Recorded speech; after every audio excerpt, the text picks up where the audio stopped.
All right. Welcome, everybody. It's 12:15, so we're going to get started with today's wellness break.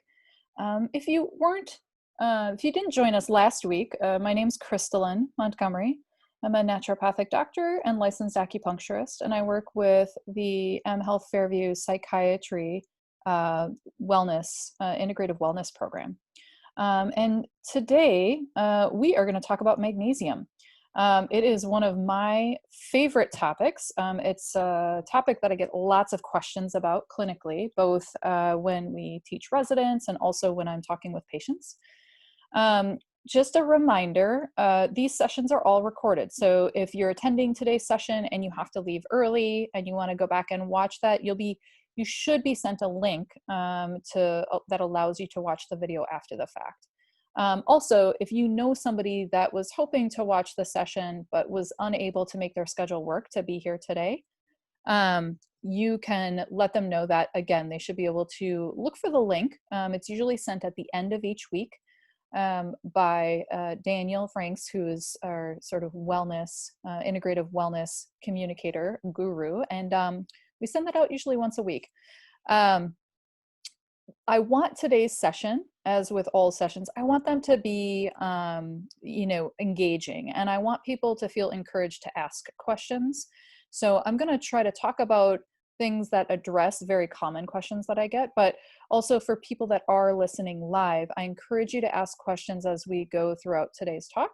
I want to make sure that we have ample time at the end to, review any questions people might have. And I'll be watching the chat group. So if you have a question, just go ahead and type that into the chat portion of the Zoom feature. And I'll get to it either right away or later on, depending on what your question is. So let's get started and see if we can get this going. All right. So just a reminder, today we're talking magnesium. We're trying to keep these going throughout the whole summer, these sessions, the wellness breaks. So each Monday, we're going to have a different topic that we're going to talk about. And as you can see, next week, we're going to talk about the microbiome and probiotics, which is one of my favorite topics, and how it affects immune and mental health. The week after that, we're going to talk a little bit about emotions, neurotransmitters, and hormones, simple ways to support your mental health at home. Week after that, we'll take a quick break that week because of the holiday weekend. And then after that, I'm taking I'm taking feedback for topics that people want to see be discussed, and I'm happy to consider that. Otherwise, I'll be sending out a notice about what that topic will be starting in July. So we will get started here. All right, so why is magnesium important? Well, if you're not already aware, magnesium is one of those things that we don't actually get enough of. If you read most of the literature and the data out there, most Americans do not get even the recommended daily allowance of magnesium. And so what's the recommended daily allowance? They say between 320 to 360 milligrams a day for an average adult, male and female. 360 is more for pregnant women. 320 for adult males and females. For children, teens, the dose is not quite as high, but that, as people increase with age, the needs increase. What the RDA, so the RDA is sort of developed by some of the federal regulatory systems in place. It doesn't actually account for the fact that magnesium levels get depleted with things like stress and whatnot. And as we all can appreciate and maybe relate to, there's a lot of stress in the world these days. And as I've discussed in the past, I'd love it if we could say, oh, let's just avoid all stress, but that's not always possible. So the biggest goal I have when working with people and communities is to try to support their bodies so they can remain resilient in the face of stress. The other thing to consider is that a lot of our conventional and current food practices in terms of making and processing food actually strip a lot of the nutrients away from the food. So anytime you have like a refined grain or flour, anything that's been packaged and processed. Sometimes they try to add those nutrients back in, but you have to remember there's a lot of naturally occurring nutrients in things like grains and wheat and oats and whatnot. And the more we process them, the more we're kind of taking that out. Lastly, we have to remember that some medications and conditions can sort of predispose people to magnesium deficiency. So that can range, and it sort of depends on what medications you're on. And this is where your healthcare provider can help you understand if you're at risk for this. You know, some common things are someone has chronic alcohol use. That will definitely impact the body's ability to absorb nutrients. Chronic diarrhea, long-term use of proton pump inhibitors or acid blockers, even birth control. So each person's a little bit different in terms of their risks. And it's good to just continually have that discussion with your healthcare provider. So why is it important? Well, magnesium is one of those nutrients that I feel like supports so many systems across the board. It is one of those foundational minerals or nutrients that I feel like commonly I see people come in with a range of symptoms, and they're really concerned. They really want to be proactive and support their health and well-being. And oftentimes they're looking for really specialized supplements or even medications. And I try to step back and say, you know, there are some really basic nutrients here that could be supportive of all these different systems. And magnesium is one of them. When you look in the literature, when you just look at biochemistry, we know for those who enjoy biochemistry, which would be me, but I realize that's not everybody, you know, magnesium is what we call a cofactor, or it's necessary for over 300 different enzymes in the body. Why is that important? Well, it's because that helps with a lot of different things like your energy production. It helps your cells make energy. And if your cells can't make energy, then the rest of your body doesn't have energy. It helps with bone density. It helps with your heart health. It also helps a lot with hormone balance. And equally, it helps with keeping the nervous system balanced between that sympathetic and parasympathetic nervous system. And when we think about all the different symptoms that could be related to low magnesium, we think about some of these seem fairly common sense. A lot of people understand this, like muscle aches or twitches or spasms. But there's some other ones that people don't always connect the dots with. You know, I've commonly seen headaches or even migraine headaches respond really well to magnesium. And luckily that's becoming more understood conventionally. High blood pressure, magnesium is really good at relaxing the smooth muscles. And smooth muscles, you have to remember, line our blood vessels. And that is how magnesium can be so helpful for things like high blood pressure. It can be helpful for regulating heartbeat and rhythm. It can be helpful for asthma. It can be helpful for bone density. So oftentimes it's not the only player. It's not the only thing we would take to alleviate any one of these symptoms, but it's one of those boxes I like to check when I have someone coming in complaining about one or more of these. And I say, I wonder how your magnesium status is. And so we have that discussion and we talk about that. So it's important to remember, you know, these can be due to a lot of other factors, of course, and magnesium is a very integral or important piece of the overall puzzle. It sort of helps everything else work accordingly. So the most important part is like, what foods contain magnesium?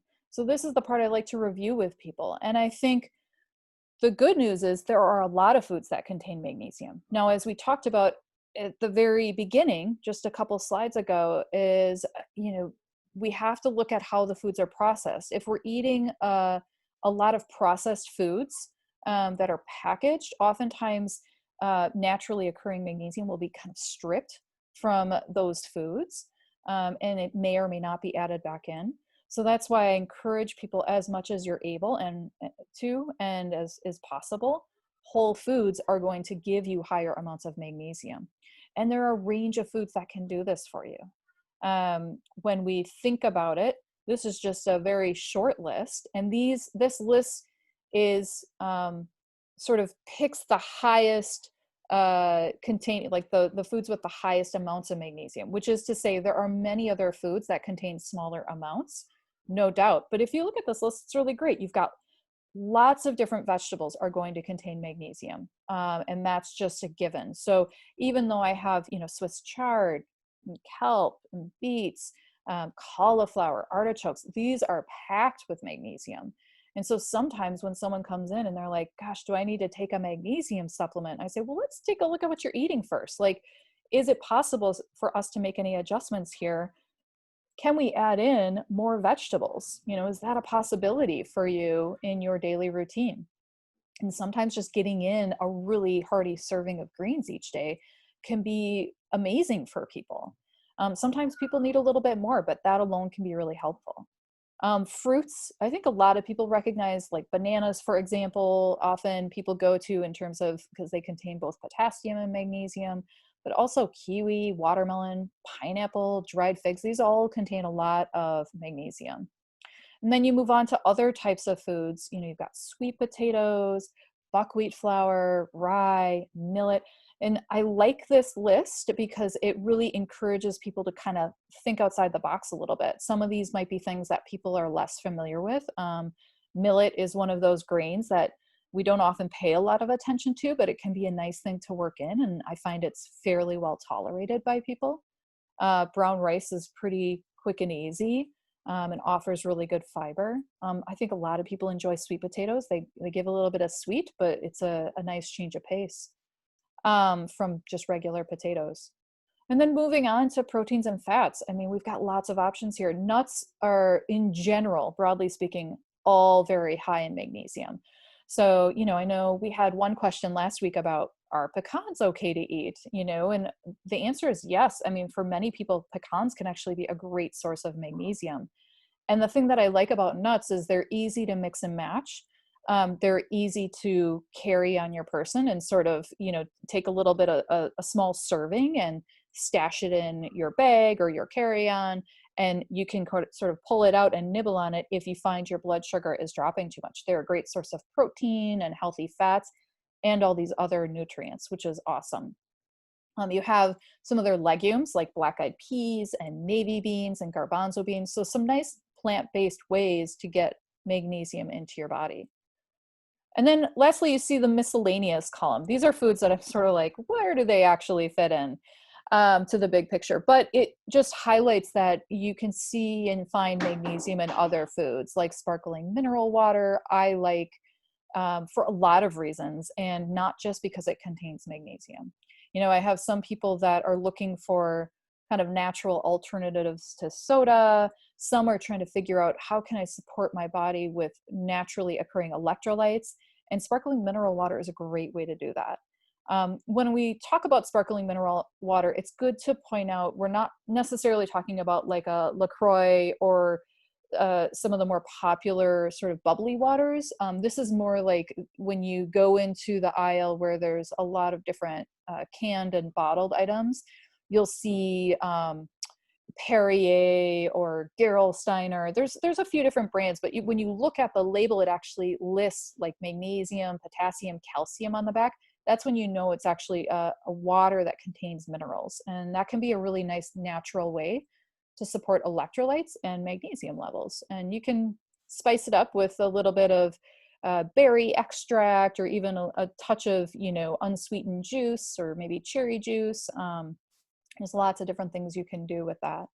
But let's not also forget, chocolate contains magnesium, which is really great. So for those of us that enjoy chocolate, it's a good reason to eat it. Now, moderation is always helpful with chocolate for those that really like it. This isn't necessarily an excuse to eat a whole chocolate bar a day, but I do find a small square of dark chocolate or, using cacao and mixing cacao or cocoa powder, maybe mixing it with some other spices and herbs like a chai tea can be a really nice warming drink, especially during the winter time. And maybe a coffee alternative for people looking for that. Also, some other things like molasses and brewer's yeast.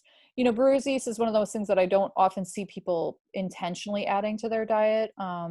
Occasionally, for some of my patients who are strictly plant-based and vegan, they might seek out additional brewer's yeast to supplement their dietary needs. But molasses I really like because that is a really nice, it's actually a sweetener, but it's super nutrient and mineral rich. And so oftentimes I recommend molasses as like you can drizzle it on your oatmeal, or if you have kiddos that you're really trying to figure out ways to get nutrients in them, molasses can be a really nice add-in. And you can, mix it with oatmeal and molasses and some cinnamon as a nice sort of breakfast dish. And it's also very rich in iron. So for people that might be trending towards anemic or low iron status, it can offer some gentle food-based support for that. So as you can see, a really nice list of foods that we have for magnesium. I think for a lot of people, this is just a really nice reminder, of, oh, okay, some of what I'm already eating is really rich in magnesium. That's great news. If you're like most people, they're like, is that enough? Am I still getting enough magnesium? And the answer is sometimes even when people have an optimal diet and, all the all the controllables are met and they're eating whole foods for every meal of every day, sometimes their body still needs a little bit more, because maybe they're under a little bit more stress, or maybe their digestive system it's a little leaky, or they're not absorbing everything real great. And so they're maybe not absorbing as much magnesium as they like. So that's when we talk about, supplementation. And this is where I find there are a lot of questions. So I want to make sure we talk about this today. With magnesium supplementation, if you've ever walked down the aisle of a store, whether it's a supplement store, a Whole Foods, a Walgreens, I mean, it doesn't matter. You'll see a ton of different types of magnesium. And the good news is we have a lot of options. So many, if not most forms that you find over the counter will do something in your body. The most common forms, which doesn't mean this is a comprehensive list, because there's even more that I could name that aren't on this list, but magnesium citrate is very common. Magnesium oxide, a little bit lower on the list here, is very common. Magnesium taurate and glycinate. Magnesium glycinate is becoming more common nowadays. More doctors and providers are recognizing the benefit of that. Basically, all of these first, 7 or 8 forms of magnesium are pretty widely available over the counter. And they're all fairly comparable in terms of cost. They're not very expensive. Most of them, a capsule will contain anywhere from 120 milligrams to maybe 300 milligrams per capsule. And the difference is this, forms like magnesium citrate, and even carbonate and oxide, when you take them, those who have a more sensitive GI may notice that they develop looser stools if they take too high of a dose of these forms of magnesium. So if I'm seeing someone, or if I know that someone has a history of tendency towards looser stools or even diarrhea, I probably wouldn't recommend one of those forms of magnesium. I would probably recommend something like a glycinate form, a malate, or a taurate, because those don't tend to have the same impact on the gastrointestinal system. Now, if you're someone that tends towards constipation and needs support in moving the bowels, magnesium citrate and oxide can be great forms. I tend to go towards magnesium citrate because I'm also trying to support brain and cognitive health as well. And I find citrate does a little bit of both fairly well. But I've had some people that have tried different forms of magnesium throughout their life, and they find, certain types of magnesium work the best for them. But like I said, all are fairly comparable, though some of us might start to get real nitpicky about which forms we work with. Like I said, if a lot of us are working around cognitive health and we're really trying to make sure that magnesium is getting into the cell, we might recommend or start with like a glycinate form. Another thing to note is that magnesium is often paired with other minerals. And so we'll come back around and talk about that in just a second, and why that can be important, and it doesn't always have to be the case. You'll notice at the bottom of this list, I have something called magnesium L-threonate listed and a couple of dollar signs. So The dollar signs indicate it's a little bit pricier version of magnesium. This was a form of magnesium developed and designed to really support the brain health and cognitive function. And the idea is that it's going to pass through that blood-brain barrier a little bit more easily than some of these other forms. Clinically speaking, I've had people on both. I've had people try one or more of the other forms and then try the 3 and 8 and vice versa. And I haven't necessarily seen a huge difference in response. Now that said, collectively amongst my colleagues and, sort of talking to other people, some people have said, hey, I really noticed a difference with that magnesium L-threonate. It really calmed my nervous system down. Is usually what I hear reported, or they felt like their brain was a little bit more clear when they took it. But I have not seen that as much clinically. But what you'll notice is most of the brands all use a trademark version of what's called Mag-Teen or magnesium L-threonate. So when you see a magnesium L-threonate or Mag-Mind or Mag-Teen, those are all sort of the same. Like I said, some people feel like it's worth the extra money. Some people feel just as well taking a different form, so they don't worry about spending that extra money on that. So what I think is also important to remember is that, we have plenty of forms of oral supplementation for magnesium, but we also have other versions. And so Epsom salt baths are, many people have heard of these and and do them regularly. And there's an increasing popularity with the topical magnesium gels and creams. And these are really helpful for people who maybe don't tolerate oral magnesium at all. And so I find it varies. I don't have a lot of people using topical magnesium, but every once in a while I have some who come along and say, I've tried every single form of magnesium, it doesn't work for me, but the gel is great. I think if you're someone who has a tendency towards like muscle cramps, for example, it could be a nice add-on for you, but right now there's not quite as much data or research that's been done on the topical gels and creams. Epsom salts, there's a little bit of data. Like there have been a few studies that have been done that showed like if you soak in Epsom salt baths, you can see your blood levels of magnesium go up. I find some people just find them very calming and relaxing. So you put a cup of Epsom salt baths in your bathtub, you soak in that for 20 minutes or so, and your body just gets nice and calm and relaxed. So for people who have a bathtub available and have, access to that, that can be a nice way to get, support your body with magnesium.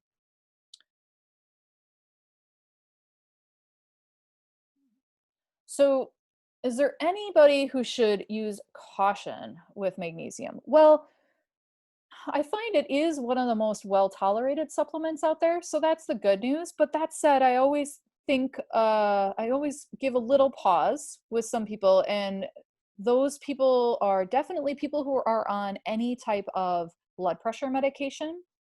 If you're on pressure medication, I always encourage people if they're starting magnesium for the first time and they're currently taking a blood pressure medication, I always say, make sure you double check with the doctor who prescribed that medication to you. And I always recommend checking your blood pressure every day because we want to monitor that. We don't want your blood pressure dropping too far, right? We don't want it going too low. Or those are the people where I might say, let's start you with a really itty bitty dose of magnesium, or let's just make sure you're getting enough with your food and really focus on the food sources.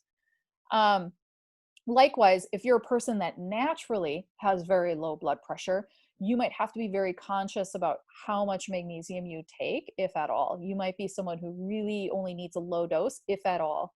Maybe you're someone who does much better with just food-based magnesium. Also, anyone taking medications that might interfere with magnesium supplementation. So again, this is why it's important to have a really clear conversation with your provider around your medications. Like, hey, I'm thinking about taking magnesium. Do you have any, cautions about me doing this? If you're taking a thyroid medication, I always have my patients separate their thyroid from pretty much everything else. So that is kind of a no-brainer for most people, but it's a very common medication. Same thing if someone's taking any medications that are supporting bone density. I say, let's just use a little caution around that. Let's make sure we separate them. Also with anyone who has chronic kidney disease, or they're maybe in like the later stages of kidney failure. We want to make sure we monitor that really closely because their kidneys may not be able to regulate levels of potassium and magnesium quite as well. So we want to just watch for signs of toxicity. So again, just something where I wouldn't necessarily start it on your own without having a conversation with your provider. So can I take too much magnesium? Again, this is a very common question. And the answer is, yeah, you can. I mean, the reports of toxicity are not very common in the literature. However, it's fairly well known. If you take too much magnesium, you are going to have loose stools or diarrhea. So I always explain it to people, I say, hey, let's start with a small dose. If you start to notice a loosening of your stools, or if someone comes into me and maybe they've already started taking magnesium on their own, and they have chronic loose stools, oftentimes I'll say, you know what, let's take a break from that magnesium for a while and see what happens to your stools, because that might be part of the underlying issue here. And also low blood pressure. So, if someone has chronically high blood pressure and they're already taking and doing all the things they can with medication, sometimes magnesium can be really helpful in lowering their blood pressure to a healthy range. That said, there's always the possibility that it can drop too low, and we want to be mindful of that, right? Like, you do need enough blood pressure to make sure your brain is perfused, that your brain gets blood, and that you're not getting dizzy or lightheaded or you're feeling faint, like you're going to pass out. Those can all be signs of low blood pressure, and we just want to watch for that. If you have a tendency towards low blood pressure or are on blood pressure lowering medications. So I'm going to pause for just a second and say a quick note about, because we were talking about different types of supplementation. And when I went through this list, I said, a lot of these you'll find as standalone. So like, it's not uncommon for people to pick up something like the Natural Calm over the counter, or even a magnesium glycinate.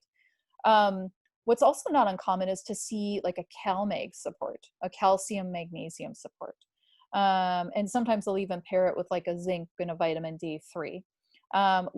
That can be very helpful for people with bone density issues. So oftentimes magnesium and calcium sort of support each other in terms of how the body absorbs and utilizes both of those minerals. Both minerals are very important for bone health. So when they've done studies and they looked at where is magnesium in the human body, the majority of magnesium is stored in the bones. So it just highlights how important magnesium is for bone health. It's also another reason why I say, calcium alone is not going to strengthen your bones. You need all those cofactors like magnesium and D3, so on and so forth. So oftentimes you'll see a CalMag support. They often call it CalMag for short. And so some people might take that instead of just a standalone magnesium supplement. And again, that I've seen be fairly well tolerated by many people. But there's a couple things about that. One, you just have to look at the labels, because an increasing number of CalMag supports will add in vitamin D3, boron, zinc, and you just want to make sure those are all appropriate for you. That's all. And so it's always just good to screen those with your provider just to make sure. Another less common, but I think important for some people, combination of nutrients is vitamin B6 and magnesium, and sometimes taurine will be added to that. So we often talk about getting magnesium into the body first, and then the second piece is getting magnesium into the cell. And in order to get magnesium into the cell, you have nutrients like vitamin B6 and taurine that can support sort of the receptors and the parts of the cell that help pull magnesium in it. And while it's not important that you remember all the biochemistry of it, sometimes if you have a provider that recommends that combination, they're trying to think holistically and make sure that whatever magnesium you're taking is actually getting into the cell. And so this can also be really important if I have someone who needs a lot of nervous system support, because B6 and taurine coupled with magnesium can be very helpful for calming the nervous system, sort of supporting GABA receptor activity. But again, things like B6, you don't want to take too much of that. Generally speaking, most of the supplements available over the counter they'll contain very minuscule amounts of B6. So you're not necessarily you're not necessarily in danger of overdosing with that. But again, it's always important to double check. So those are two common combinations, one being calcium magnesium, the other one being a B6, maybe taurine coupled with magnesium. So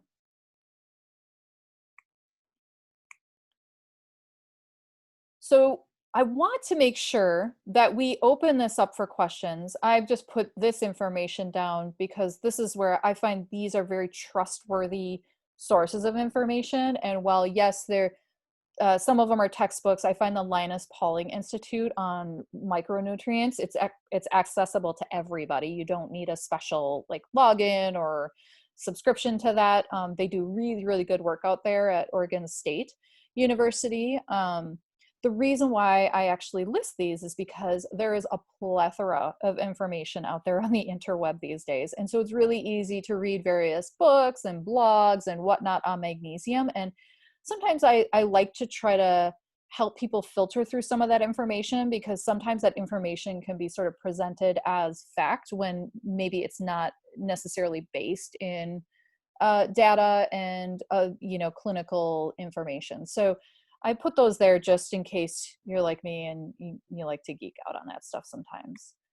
But what I want to do is I want to encourage people, if you do have any questions, I know we've got a little bit of time to discuss. I'm happy to speak a little bit more to any questions you might have about supplementation or even foods. Want to make sure we leave enough time for that. So go ahead. If you have any questions, feel free. Don't be shy. Feel free to put them down. I'll have Lois help me sort of monitor if I miss any questions. She can let me know. And while people are thinking about that, or if they not sure if they have any questions, what I will say is there's, in terms of what we're doing with integrative wellness, I encourage people, if they're interested in sessions like these, which we'll be doing throughout the duration of the summer, at no cost to people. We just want to help people get, have access to information.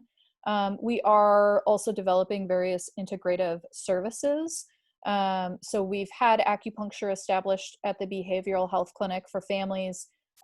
We've been on break with that since COVID, but we hope to reestablish that and get that rolling out again. So that's a really nice sort of somatic therapy for people, which can be used for all sorts of health conditions.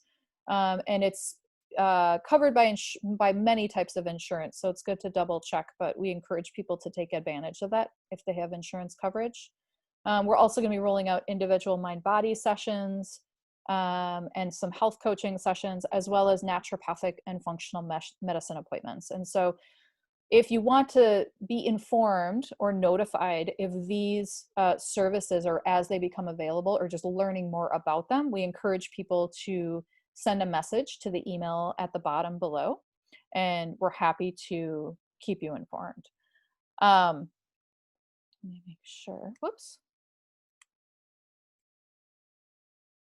Okay. So I think from my end, I feel like I've covered most of the basics about magnesium. I've tried to really consider any and all the questions I've received over time from people. One thing I think one person maybe asked this at one point in time, like, what is a good dose if I'm going to supplement with magnesium? And I will say that, of course, depends on the individual, but what a common starting dose, the low end of dosing for magnesium, is usually around 120 milligrams, which is commonly found in a capsule form. Likewise, there's powder form. So like the Natural Calm, which I showed you previously, I have some people that really prefer to mix a little magnesium drink. So they add a little powder to some warm water, and then they drink that, once or twice a day. On the high end, I've had some people take as much as 600 milligrams a day, but again, that's not a dose I would start off at. And that's a dose I would definitely discuss with your provider. Magnesium is in different multivitamins.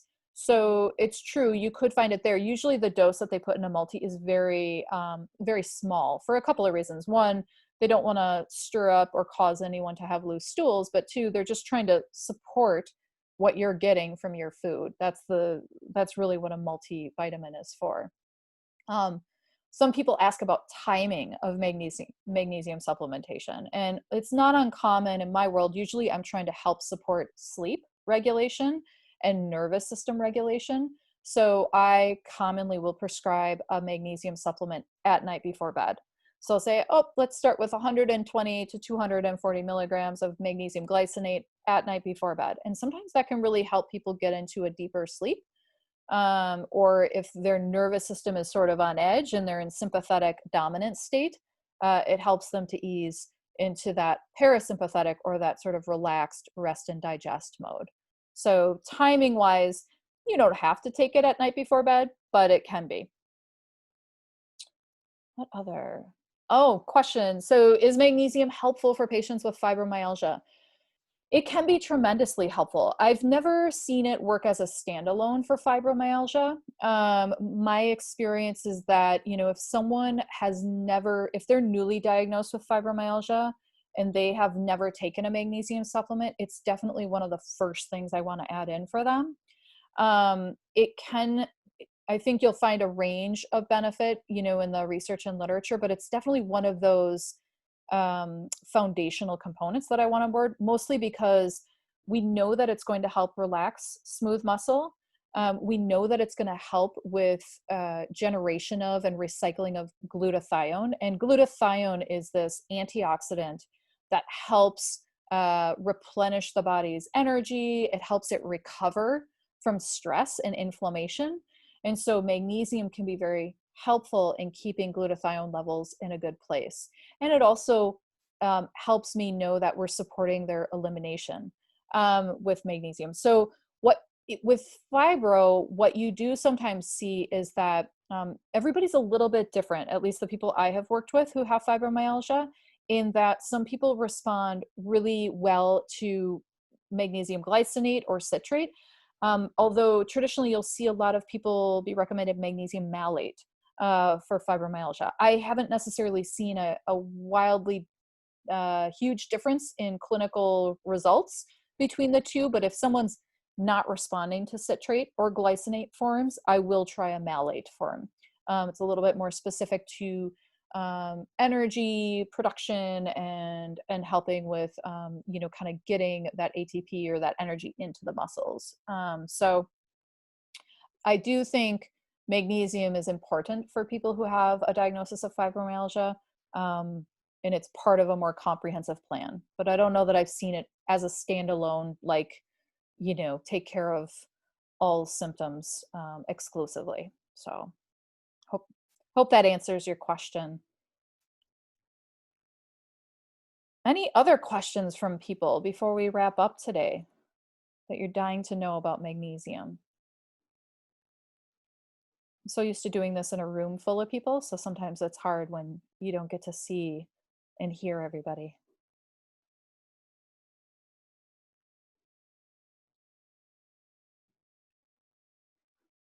Okay. Well, so what I'm going to do is I'm going to wrap things up here. I appreciate that everybody took the time to join us today. Um, like I said, next week we're going to be back 12:15 again. You know, we try to make sure everything is wrapped up at or before 1 p.m. So we don't want to take too much time out of your lunch break. And next week we're going to talk microbiome and probiotics. It's kind of a hot topic. It's a lot of fun. So please join me next week. If you can't, no worries. We're going to record it so you can always hop on and watch it at a later time. And again, I'll just encourage everyone, if you haven't already, go ahead and email the Psych Wellness email and get yourself on the mailing list so that you can be informed. We try not to bombard people with emails, so it's not about that, but it's just if you want to stay informed about things. Thanks everybody for your time today. And I hope you all have a lovely rest of the day.